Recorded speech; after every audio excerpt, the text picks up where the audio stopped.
Hello again, back for more, you fools. This week we're going to look at two examples of the same object made at the same time in the same place to compare quality. And we're also going to look, more importantly, at what's in a name. The antiques business has a couple of pitfalls. One of them that you can get caught in is this obsession with names. You know, people wanting a piece of Clarice Cliff, even though Clarice Cliff probably never went anywhere near it. God, I've said Clarice Cliff, haven't I? I'm going to have to wash my mouth out after this. But you get it with silver a lot because silver has maker's marks, which now a lot of museums and institutions call sponsors marks, just to make the point that the mark represents the person who submitted it to Goldsmiths Hall for assay, rather than being the mark of the person that made it. I think one good analogy I heard was it's rather like a car badge. The badge is an indicator of quality and design, or can be, but it doesn't really mean that, you know, the managing director of Mercedes or Toyota actually made the car with his own two hands. He didn't. It's romantic. It's very nice to think you've got an object and you know actually who the person was that made it. Sometimes you can do that with antiques. The reason I've got a tremendous interest in provincial silver is often because silversmiths were either working alone or only working with one or two apprentices. That is the case. The person that has marked an object has made it. But all sorts of things can go on. Silversmiths can buy things in from other silversmiths. They can get out workers to make things. Parts of the process can be done by specialists and not them. So we have to look at it. Now, for terms of comparison, we're looking at two casters. Now, casters are for pepper, for mustard, for sugar. This is a sort of middle-sized caster, so I think we could call it a sugar caster. And I do love these things because they encompass so many of the techniques that a silversmith used in one object. You've got casting, the finial is cast, these borders that are applied and cast, and actually the foot is cast. This is cast in one piece. You've then got, if I turn it in the light, got that lovely effect of sort of lines on a record player. That's because this has been turned. When it was cast, all of this was rough, and it's been offered up on a lathe, and that's been turned smooth. So that's another technique. The body is curved section, and this sleeve here, all of that is hand raised at this period. This is London 1731, and it's made by a specialist caster maker, Charles Alcorn.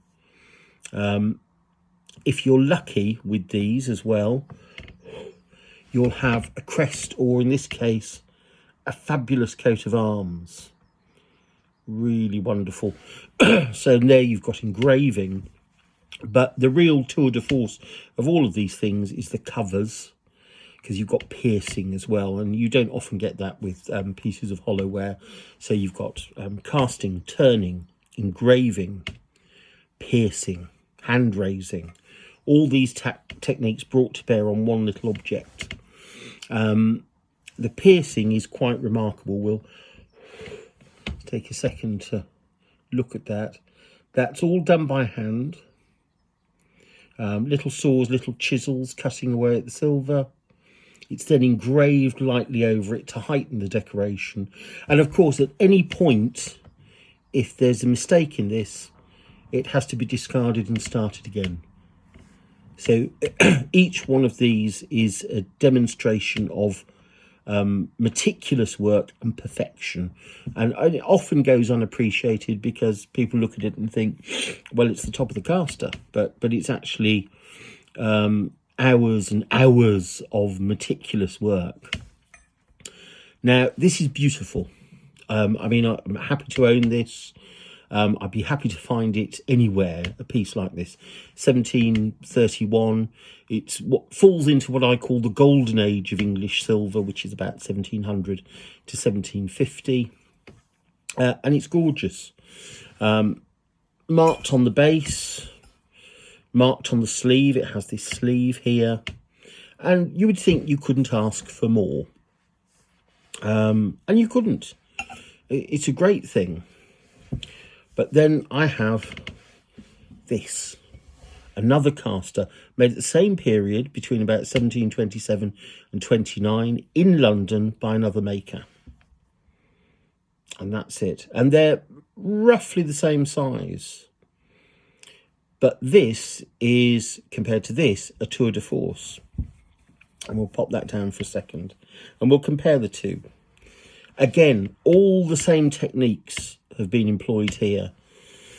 The foot is cast and turned on the base.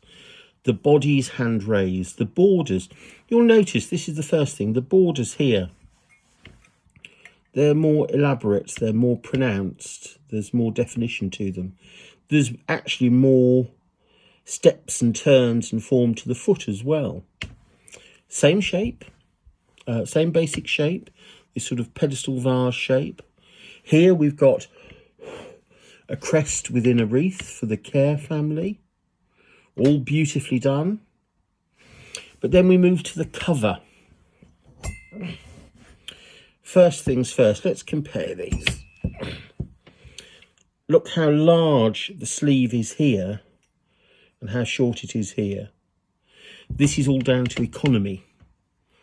You're making an object in silver, you have to pay for the silver. So that is a longer sleeve. That is a sign of quality and, dare one say, luxury. Then the cover itself. Unlike this cover, which is a plain raised section of silver that's been pierced, this is cast. You have these cast ribs that have all been applied, and the piercing is in between now. More work, more silver. And then you've got a nearly identical cast finial, but this one is slightly larger. It becomes more interesting when you weigh these two casters. Lots of people weigh silver, antique silver, to find out what the scrap value is.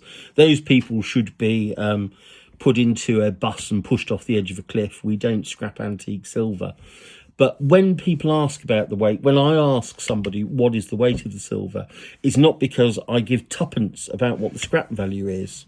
It's because it tells me of the quality of the manufacture of the object. Now, this, and remember, Alcorn is a specialist caster maker. So this is wonderful quality. This one is wonderful quality. This is as good as you would expect in 1730 if you were buying a caster. This weighs just under 5 ounces. It weighs 4 ounces, 19 pennyweight. There are 20 pennyweights in a troy ounce, just in case you were wondering. So that's super. This one, which is by George Weir, it only bears his maker's mark, struck several times on the base. Not much is known about Weir. I don't think I've seen any other silver by Weir. He's a very rare, very uncommon maker and didn't seem to work very long at all. But this one, by comparison, is over 8 ounces. It's 8 ounces, 3 pennyweights. So it's almost double. Almost double the weight of silver for the same object. And that's the quality. And imagine the expense of that when you're paying for these objects so much per ounce for the silver, so much per ounce for the manufacturer. But it gets more interesting. I'm going to get a book now and show you. Very expensive book. Oh, very glossy, lovely book. The collection of the Ashmolean Museum in Oxford. 3-volume set. Bloody expensive, but worth it on some occasions. If we look at lot item 1, well, item 130 in their catalogue, we find this. Move that bit of paper. Does that look familiar? Let me remind you. This is a caster made in London in 1730, so exactly the same date as this. This caster bears the mark of the great Huguenot goldsmith Paul de Lamery.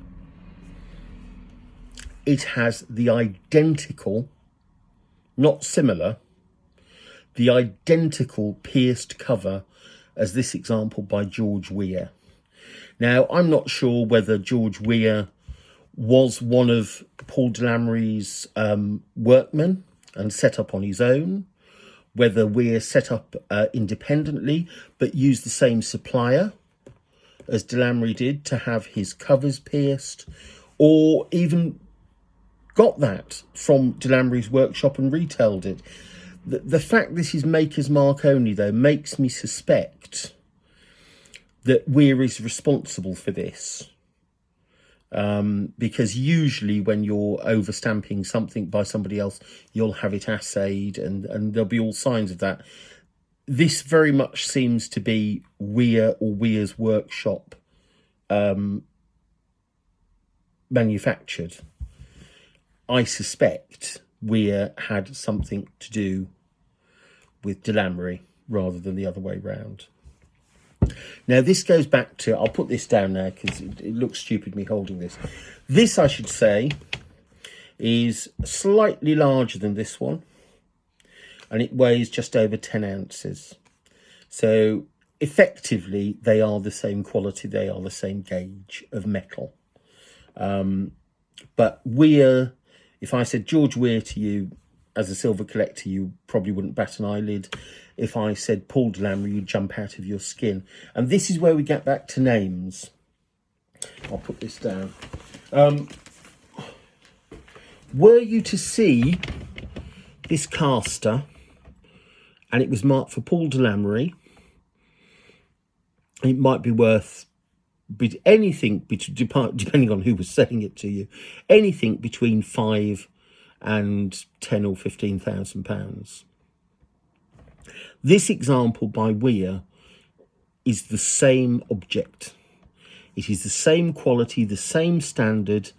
It is identical in every respect, and probably has something in some peculiar way to do with de Lamery's workshop. It is worth substantially less. Does that matter? Well, it probably does, because it means that you're paying £3,000 to £10,000 more just for a particular mark on things. So what I would urge you to do as collectors is look at the quality of the object first. Worry about the name later. The names make a difference. I have to say that the names make a difference. If this was Mark de Lamery, I could sell it tomorrow and for very much more money, and that would be fabulous. But if you're a collector and you want to buy beautiful examples of early Georgian silver from this golden period, there are makers that are producing objects. Occasionally you come across them, not all the time, but occasionally you come across them and they produce wonderful examples of silver, but nobody knows who they are, or they're not well known, or they went bankrupt, or they died before they established themselves. And so their name doesn't have the same cachet as someone like de Lamery, who was, subordinate goldsmith to the king. But the king would have got as good a caster from Weah if he'd known about him, and may have done if it was a line of supply. So this is what I mean. Don't be suckered in by names. Look at the individual quality of each object that you're looking at, and you can do tremendously well. And you can also put together a collection of beautiful silver without spending a fortune, because not all of us have got a fortune to spend. So I hope that's interesting. I mean, this is wonderful, but this is even better, and it's as good as the example in the Ashmolean. So you have to remember that it's as good as the one in the museum, and not not fortunes. Not dirt cheap, but not fortunes. Hope you've enjoyed that. Next week, hopefully I'll find something. And it won't be the insane bidding we had last week for all these sales of the George Withers sale. My goodness, that was a scrum down for silver, wasn't it? Anyone that thought they were buying an early English tanker is probably unhappily disabused now, but we won't go into that. Until next week, good antiques hunting and goodbye.